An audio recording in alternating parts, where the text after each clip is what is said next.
ಇನ್ನು ಅಲ್ಲಿ ಪೊಲೀಸರ ನಡುವೆ ವಾಗ್ಯುದ್ಧ ನಡೆಯುವಂತಹ ಸಂದರ್ಭದಲ್ಲಿ ಏನೇನೆಲ್ಲ ಆಯಿತು ಏನೆಲ್ಲ ಮಾತುಕತೆ ಆಯಿತು ಇದಕ್ಕೆ ಸಂಬಂಧಪಟ್ಟಂತೆ ಸಚಿವ ಸ್ಥಾನಕ್ಕೆ ಅಂತೇಳಿ ನಮ್ಮ ಪ್ರತಿನಿಧಿ ವಿನುತಾ ಪ್ರತ್ಯಕ್ಷ ವರದಿಯನ್ನು ಕೊಟ್ಟಿದ್ದಾರೆ. ನೋಡ್ಕೊಂಡು ಬನ್ನಿ.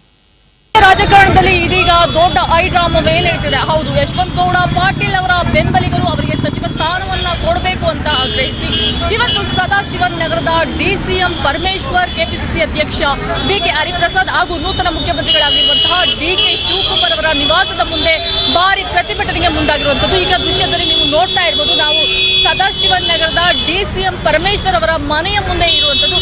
ಇಲ್ಲಿ ಸುಮಾರು 13 ಬಸ್ಗಳಲ್ಲಿ 700ರಿಂದ 800 ಜನ ಕಾರ್ಯಕರ್ತರು ಮತ್ತು ಯಶವಂತ ಗೌಡ ಪಾಟೀಲ್ ಅವರ ಅಭಿಮಾನಿಗಳು ಇದೀಗ ಪ್ರತಿಭಟನೆಗೆ ಮುಂದಾಗಿರುವಂತದ್ದು. ನಮ್ಮ ನಾಯಕನಿಗೆ ನಿಷ್ಠಾವಂತವಾಗಿ ಇದುವರೆಗೂ ಕೂಡ ಸಾಕಷ್ಟು ಸೇವೆಯನ್ನ ಸಲ್ಲಿಸಿದ್ದಾರೆ ಪಕ್ಷಕ್ಕಾಗಿ.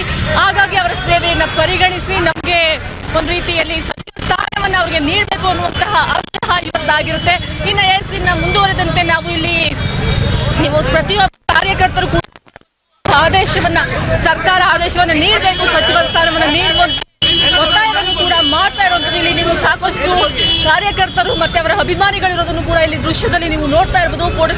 ಇದೀಗ ಅವರನ್ನು ಕೂಡ ಮಾತನಾಡಿಸ್ತೋಣ. ಸರ್, ನಿಮ್ಮ ಬೇಡಿಕೆ ಏನು ಸರ್? ಮೇಡಮ್, ನಾವು ಇವತ್ತಿನ ದಿವಸ ಇಂಡಿ ಮತಕ್ಷೇತ್ರದಿಂದ ನಾವು ಎಲ್ಲ ಇಲ್ಲಿ ಬಂದಿದ್ದೇವೆ. ಕಾರಣ ಏನಪ್ಪಾ ಅಂದ್ರೆ ನಮ್ಮ ಶಾಸಕರಿಗೆ ಯಶವಂತರಾಯಗೌಡ ವಿ ಪಾಟೀಲ್ ಅವರಿಗೆ ಸಚಿವ ಸ್ಥಾನ ಕೊಡಬೇಕಂತ ಕಿಶಿಂದ ನಾವು ಇವತ್ತಿನ chief minister D K Shivakumar ಅವರಿಗೆ ಆಗಿರ್ಬೋದು, ಮಾಜಿ ಮುಖ್ಯಮಂತ್ರಿ ಸಿದ್ದರಾಮಯ್ಯನವರವರಿಗೆ ಆಗಿರ್ಬೋದು, ಜಿ ಪರಮೇಶ್ವರ್ ಅವರಿಗಾಗಿರ್ಬೋದು, ಇವರೆಲ್ಲರಲ್ಲಿ ವಿನಂತಿ ಮಾಡ್ಕೊಳ್ಳಿಕ್ಕೆ ಒಂದು ಮನವಿ ಮಾಡ್ಕೋತೀವಿ. ನಮ್ಮ ಶಾಸಕರಿಗೆ ಸಚಿವ ಸ್ಥಾನ ನೀಡಬೇಕು.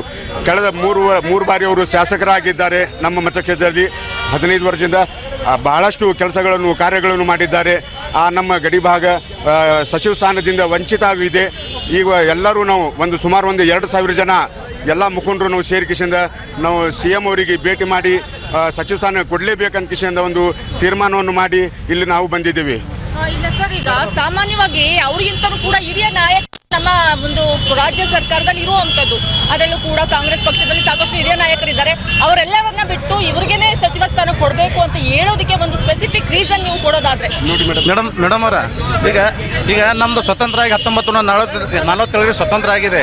ಇನ್ನೂವರೆಗೆ ನಮ್ಮ ಜಿಲ್ಲೆಯಲ್ಲಿ ಯಾವ 70 ವರ್ಷ ಆದರೂ ಸಹಿತ ನಮ್ಮ ಇಂಡಿ ತಾಲೂಕು ಬಿಜಾಪುರ ಜಿಲ್ಲೆ ಎಲ್ಲರೂ ಸಚಿವ ಸ್ಥಾನ ಎಲ್ಲ ಮತಕ್ಷೇತ್ರರು ಸಚಿವರಾಗಿದ್ದಾರೆ. ನಮಗೆ ಅನ್ಯಾಯ ಆಗಿದ್ದು ಬಿಜಾಪುರ ಜಿಲ್ಲೆ ಇಂಡಿ ಮತಕ್ಷೇತ್ರ ಭಾಳ ಅನ್ಯಾಯ ಆಗಿದೆ.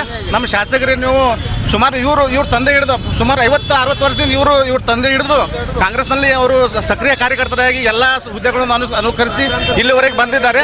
ನಮ್ದು ಏನಾಗಿರೋದು, ನಮ್ಮ ಇಂಡಿ ಮತಕ್ಷೇತ್ರದ ಇನ್ನೊಂದು ನಮ್ಮದು ಗಡಿ ಭಾಗ, ಭೀಮಾ ತೀರದ ಗಡಿ ಭಾಗ ಇರೋದ್ರಿಂದ ನಮಗೆ ನೀವು ಸಚಿವ ಸ್ಥಾನ ಕೊಟ್ಟರೆ ನಮ್ಗೆ ಈ ಗಡಿ ಭಾಗವನ್ನು ಅನುಕೂಲ ಅಭಿವೃದ್ಧಿ ಮಾಡೋಕೆ ಅವಕಾಶ ಆಗ್ತದೆ ಅಂತ ನಾನು ಹೇಳಕ್ಕೆ ಇಷ್ಟಪಡ್ತೀನಿ. ಅವ್ರು ನಮ್ಮ ಪಕ್ಷದಲ್ಲಿ ಕಟ್ಟಾಳಾಗಿ ಇದ್ದವರು ಸುಮಾರು ಅವರ ತಂದೆಯವರ ಕಾಲದಿಂದ ಅವರು 2 ತಲೆಮಾರಿನಿಂದ ಅವರು ಪಕ್ಷದಲ್ಲಿ ಅಲ್ಲ, ಅವರ ತಂದೆಯವರು ಅವರ ಜೊತೆಯಲ್ಲಿ ತಲೆಮಾರಿನಿಂದ ಪಕ್ಷದಲ್ಲಿ ಇದ್ದಾರೆ.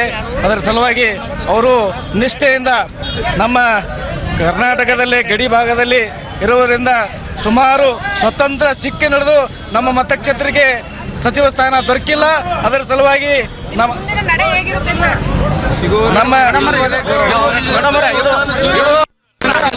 ನಮ್ಮ ಶಾಸಕರಿಗೆ ಸಚಿವ ಸ್ಥಾನ ಸಿಗುವವರೆಗೂ ನಾವು ಬಿಡಲ್ಲ. ಏನೇ ಸಚಿವ ಸ್ಥಾನ ಸಿಗುತ್ತೆ ಅಥವಾ ಅವರಿಗೆ ನಿರಾಸೆಯಾಗುತ್ತಾ ಅನ್ನೋದನ್ನ ನಿಜಕ್ಕೂ ಕೂಡ ಕಾದು ನೋಡ್ಬೇಕಾಗಿದೆ. ಕ್ಯಾಮ್ರಾಮನ್ ಶ್ರೀನಿವಾಸ್ ಜೊತೆ ವಿನುತಾ, ರಾಜ್ಯ ಕನ್ನಡ, ಬೆಂಗಳೂರು.